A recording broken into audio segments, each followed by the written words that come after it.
রমজান রহমত ও মাগফিরাতের মাস, ইবাদত, আত্মশুদ্ধি আর আল্লাহর নৈকট্য লাভের সুবর্ণ সুযোগ। কিন্তু জানেন কি, এমন কিছু কাজ আছে যা নামাজ রোজার সোয়াবকেও নষ্ট করে দিতে পারে। তাই এই পবিত্র মাসে শুধু আমলই নয়, আমলের গ্রহণযোগ্যতাও নিশ্চিত করা জরুরি। বিস্তারিত ডেস্ক রিপোর্টে। পবিত্র রমজান মাস হল গুনাহ মাফ, তাকওয়া অর্জন এবং অফুরন্ত সোয়াব লাভের এক মহিমান্বিত সময়। এ মাসেই মহান আল্লাহ তাআলা মানবজাতির হেদায়েতের জন্য পবিত্র কুরআন নাজিল করেছেন। আল কুরআনে ইরশাদ হয়েছে, রমজান মাস যাতে কুরআন নাজিল করা হয়েছে মানুষের পথ নির্দেশক হিসেবে। প্রাপ্তবয়স্ক প্রত্যেক মুসলমানের ওপর এ মাসে রোজা রাখা ফরজ করা হয়েছে যাতে তারা তাকওয়া অর্জন করতে পারে।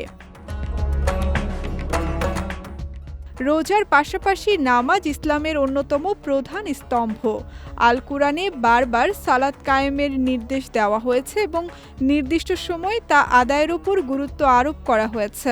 হাদিসেও যথাসময়ে নামাজ আদায়ের ফজিলত বর্ণিত হয়েছে। তবে কিছু কাজ রয়েছে যা ইবাদতের গ্রহণযোগ্যতাকে ব্যাহত করে। মুহাম্মদ সাল্লাল্লাহু আলাইহি ওয়াসাল্লাম বলেছেন, যে ব্যক্তি মিথ্যা বলা ও মিথ্যার উপর আমল ত্যাগ করে না, তার রোজা আল্লাহর কাছে গ্রহণযোগ্য নয়। এছাড়া পলাতক দাস, স্বামীর অসন্তুষ্টিতে রাত যাপনকারী নারী এবং এমন ইমাম যাকে মুসল্লিরা অপছন্দ করে, তাদের নামাজ কবুল হয় না। মদপান সম্পর্কেও কঠোর সতর্কবার্তা এসেছে। হাদিসে বর্ণিত হয়েছে, মদপানকারীর 40 দিনের নামাজ কবুল হয় না, তবে সে তওবা করলে আল্লাহ তওবা গ্রহণ করেন। কিন্তু বারবার এ গুনায় লিপ্ত হলে কঠিন শাস্তির কথা উল্লেখ করা হয়েছে। এছাড়া গণক বা জ্যোতিষীর কাছে গিয়ে ভবিষ্যৎ জিজ্ঞাসা করলে 40 রাতের নামাজ কবুল হয় না।